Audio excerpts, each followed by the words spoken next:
Salut la team CCA, formation MySQL pour débutants. On se retrouve dans cette nouvelle vidéo pour découvrir ensemble comment nous pourrions créer une base de données en MySQL. Et donc, nous allons ensemble découvrir la procédure complète, d'accord, les commandes qu'il faut utiliser, les requêtes, d'accord, qu'il vous faut pour être en mesure de pouvoir créer de façon correcte une base de données en MySQL. Et on va également profiter pour vous montrer correctement comment vous pourriez être en mesure pour vous connecter directement à une base de données. Donc c'est beaucoup plus une astuce que je vais vous montrer pratiquement à la fin de cette vidéo. Et donc si vous n'avez pas envie de rater ceci, je vous invite à rester jusqu'à la fin de cette vidéo pour être en mesure de pouvoir le faire facilement. Alors, avant de rentrer déjà dans le vif du sujet, d'accord, si c'est la première fois que vous nous découvrez à travers cette vidéo, déjà je vous souhaite la bienvenue sur la chaîne Challenge Code Academy, la chaîne sur laquelle on apprend, on pratique et surtout on code facilement. Sur cette chaîne, vous pourrez bénéficier de formations, de tutoriels, d'accord, d'astuces et de conseils dans plusieurs domaines tels que la programmation, l'analyse informatique et les bases de données. Et donc, si tout ceci vous tente, je vous invite donc à vous abonner à la chaîne si ce n'est pas encore fait. Et surtout, n'oubliez pas d'activer la cloche, d'accord, pour pouvoir bénéficier des notifications liées aux prochains tutoriels à venir. Alors, chers amis, comme on a dit tantôt au début de cette vidéo, ensemble, nous allons voir comment nous pourrions créer une base de données en MySQL. Et donc, de façon très simple, comme nous l'avions dit, nous allons beaucoup plus écrire nous-mêmes nos propres requêtes, donc nos propres commandes. Et ensemble, on va pouvoir voir comment vous pourriez faire ceci. Afin de vous permettre de pouvoir mieux me suivre, d'accord, tout au long de cette vidéo, je vais beaucoup plus utiliser un éditeur de test intelligent, d'accord, qui va me permettre de pouvoir écrire mes requêtes SQL. Et là, vous pourrez être en mesure de pouvoir avoir également enregistré dans un fichier ou dans plusieurs fichiers les différentes requêtes qu'on aura utilisées tout au long de cette formation. Et donc, je vous invite quand même, je vous conseille également de pouvoir faire la même chose. Vous pourriez utiliser n'importe quel éditeur de test intelligent de votre choix, il n'y a pas de problème. Notamment Notepad++ ou Sublime Text ou Bracket ou tout ce que vous voulez, d'accord.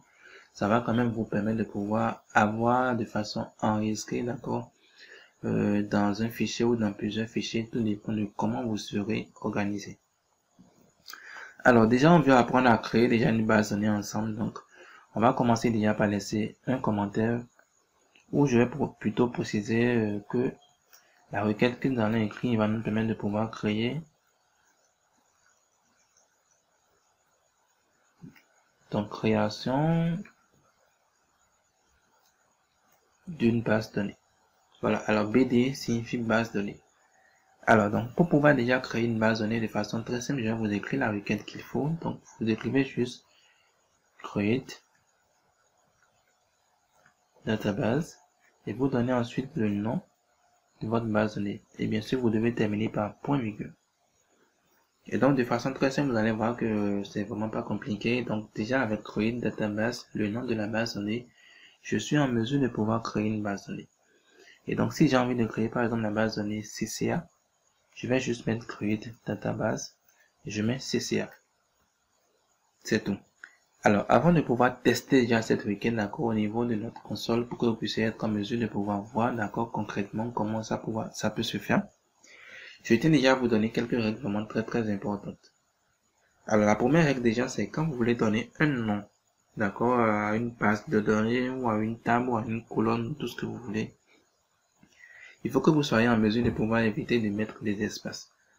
Vous voyez, alors quand on avait beaucoup plus écrit le nom BD pour pouvoir préciser la syntaxe de notre base de données, on pouvait mettre espace par exemple comme étant entre le premier mot nom et le second mot BD.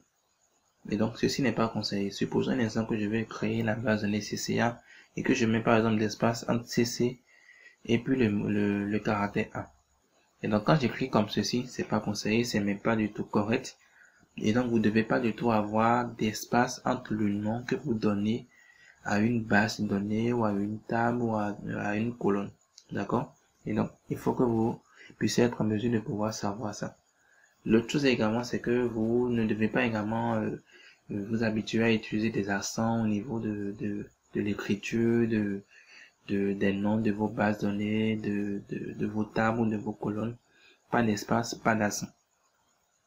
Et donc, de façon vraiment cohérente, je vous invite également beaucoup plus, d'accord, à pouvoir définir clairement, à donner un nom à une base de données ou à une table ou à une colonne en tenant compte bien sûr du projet sur lequel vous êtes en train de travailler, de l'information voilà que vous voulez vraiment modifier ou traiter. Et donc ça vous permet vraiment d'être cohérent. Et déjà pour pouvoir mieux être cohérent, moi déjà au niveau de cette formation, je vais beaucoup plus m'habituer à écrire déjà, d'accord, nos commandes, nos requêtes SQL. Je vais beaucoup plus écrire nos commandes SQL pratiquement en majuscule, d'accord. Et donc ça me permet déjà d'identifier clairement déjà la requête qui me permet de pouvoir faire l'action du nom que je suis en train de définir correctement disons à mes tables, à mes bases de données ou à mes colonnes. Et donc de façon très simple, je vais beaucoup plus utiliser déjà de façon cohérente, je vais dire, les noms de mes bases de données, je vais beaucoup plus les mettre en minuscules. Mais par contre, pour pouvoir écrire les commandes SQL qu'il faut, je vais beaucoup plus les mettre en majuscules.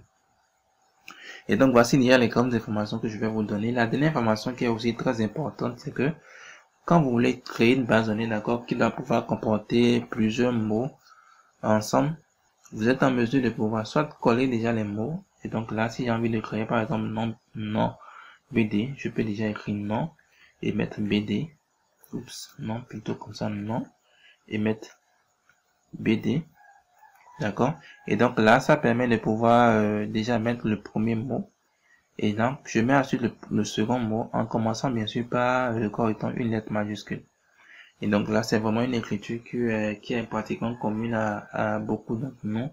Et donc, je vous invite également à pouvoir le faire si vous souhaitez vraiment écrire un nom ou donner un nom qui est par contre un nom composé.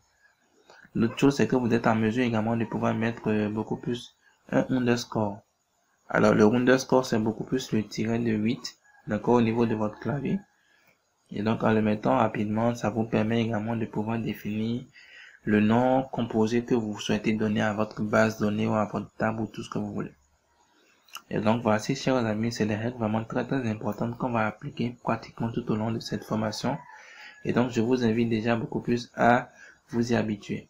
Et donc, dans ce cas, nous, on va beaucoup plus créer d'accord la base de données CCA ensemble. Et donc, on va commencer déjà par se connecter à notre serveur MySQL. Donc, je fais Windows R. Je lance ma console. Et donc, je vais écrire la ligne de commande. Donc, MySQL-U root-p. Puis ensuite, je vais entrer mon mot de passe. Voilà, donc là on est actuellement connecté à notre serveur MySQL, d'accord. Et donc première chose, je vais déjà commencer par afficher déjà les bases de données qui sont disponibles, d'accord, au niveau de MySQL. Donc je fais un show database. Et donc comme vous remarquez actuellement, on a 4 bases de données, donc on n'a pas une base de données de nom de CCA. Et donc je peux déjà commencer par copier rapidement cette requête et déjà on pourra être en mesure de pouvoir l'exécuter. Et donc, une fois qu'on a exécuté, vous voyez, on a le message qui nous confirme que notre requête a bien et bien été exécutée sans aucune erreur. D'accord? Et donc, si je fais encore un show database en utilisant bien sûr la touche de direction en haut pour pouvoir revenir rapidement sur l'une des requêtes que j'ai déjà exécutées, vous allez voir que voilà, je retrouve maintenant dans la liste de mes bases de données la nouvelle base de données que j'ai créée. Et donc, de façon très simple, voici comment vous pourriez déjà créer comme étant une base de données. Mais par contre, si vous avez déjà créé une base de données, d'accord, et que vous voulez créer une base de données que vous ne vous rappelez plus si vous avez déjà créé la base ou pas, si vous écrivez par exemple la requête encore une seconde fois, automatiquement vous allez voir MySQL va vous signaler qu'il y a déjà une erreur. Donc ça vous précise actuellement que vous ne pouvez pas créer la base de données CCA car elle est déjà créée. D'accord? Mais par contre, si vous avez envie d'éviter ce genre d'erreur, quand vous écrivez beaucoup plus votre requête, d'accord, donc quand vous mettez create database, vous pourriez beaucoup plus préciser l'option if, d'accord, not exist. Alors, je vais beaucoup plus mettre ça en majuscule, mon clavier. Voilà. Et donc, en mettant beaucoup plus votre option-ci, ça vous permet d'accord de pouvoir éviter d'avoir ce type d'erreur. Alors, on va déjà l'exécuter, vous allez voir. Voilà. Et donc, de façon automatique, vous voyez, vous n'avez plus reçu un message d'erreur, mais c'est plutôt un message qui vous précise par contre que vous avez un warning. D'accord? Alors, un warning de façon très simple, c'est juste un avertissement, d'accord? Qui vous signale que vous avez une erreur, mais qui n'est pas vraiment considérée comme une erreur trop grave. Donc, une erreur qui est juste un peu grave. D'accord? Et donc là, je suis maintenant en mesure de pouvoir afficher quand même les warnings que j'ai. Donc, je peux juste faire un show warning. Et là, je peux lire maintenant de façon très claire maintenant quels sont les types de warnings que j'ai. D'accord? Et donc là, c'est vraiment une astuce vraiment très importante que vous pourriez toujours utiliser pour éviter d'avoir quand même des messages d'erreur comme le message d'erreur signalé beaucoup plus haut. Et donc, c'est vraiment très important. Et donc, voici un peu comment on peut être en mesure de pouvoir créer une base de données. D'accord? Alors, l'autre chose, c'est que quand vous créez, d'accord, une base de données, vous pouvez également être en mesure de pouvoir supprimer une base de données.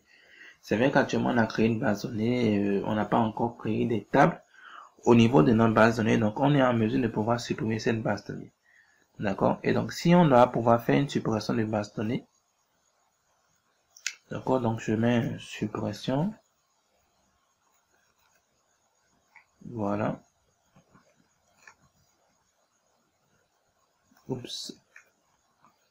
D'une BD. On va juste utiliser drop database. Et là, on va juste posséder maintenant le nom de la base de données que nous voulons supprimer. Donc, je mets par exemple CCA. Voilà, de façon très simple. Et donc là, si vous utilisez automatiquement cette requête également, ça vous permet d'accord de pouvoir supprimer une base de données. Et donc là, on peut s'amuser à supprimer CCA parce que dans la base de données CCA, on n'a pas encore intégré les données, on n'a pas encore créé des tables, donc on peut également se permettre de pouvoir supprimer. Mais attention, il est très important que vous soyez d'accord en mesure de pouvoir savoir utiliser cette requête parce que quand vous supprimez une base de données qui comporte des données et tout, vous perdez vraiment toutes vos informations. Et donc, c'est très important pour vous de pouvoir savoir les requêtes que vous manipulez d'accord au niveau de votre serveur MySQL. Et donc, voilà, quand on va exécuter, automatiquement, ça me dit la requête a été exécutée correctement. Et donc, quand j'affiche maintenant la liste, d'accord, des différentes bases de données, vous allez voir que on n'aura plus la base de données CCA. De la même façon également, si je dois encore supprimer actuellement la base de données, automatiquement, ça va me dire que la base de données est déjà supprimée. D'accord? Voilà, donc j'ai toujours un message d'erreur. Et donc, vous pourriez toujours ajouter l'autre option if existe, par exemple, pour dire je veux supprimer la base de données CCA si elle existe. Et donc, quand vous allez l'exécuter, vous aurez plutôt un warning maintenant. Vous voyez? Et donc, de façon très simple, vous pouvez toujours utiliser l'option if not exist ou if exist en tenant compte bien sûr de ce que vous voulez faire. Ça vous permet d'éviter vraiment d'avoir des messages d'erreur, mais juste avoir des warnings que vous pourriez afficher après. Et donc, ceci est vraiment très important pour vous. Et donc, de façon très simple, voici un peu comment vous pourriez être en mesure, d'accord, de pouvoir créer une base de données. Et donc, quand je crée ma base de données, donc quand je copie rapidement ça, pour créer ma base de données. Et donc, quand je crée ma base de données, d'accord, je ne suis pas en mesure de pouvoir travailler directement sur cette base de données. Parce que, comme on l'a dit, on a plusieurs bases de données, d'accord, au niveau de notre serveur MySQL. Donc, on doit pouvoir être en mesure de pouvoir préciser clairement sur quelle base de données nous voulons travailler. Et donc, on a sélectionné la base de données dans laquelle nous voulons travailler. Entre autres, on peut dire qu'on doit se positionner, voilà, sur la base de données sur laquelle on veut travailler. Et donc, actuellement, si j'affiche actuellement la liste des bases de données, vous devez remarquer qu'on a recréé actuellement la base CCA. Mais par contre, si j'affiche par exemple les tables, si je mets un show table, je dois avoir un message d'erreur parce que je n'ai pas précisé clairement la base de données sur laquelle je suis en train de vouloir me positionner. Et donc voilà, ça me dit de façon automatique que aucune base de données n'est sélectionnée. Et donc la chose, c'est que vous devez maintenant savoir maintenant que vous devez vous positionner sur une base de données maintenant. D'accord? Et donc c'est très important. Si je vais travailler dans une BD, je dois d'abord me positionner sur cette BD. Et donc pour se positionner, d'accord, je mets rapidement sélectionner.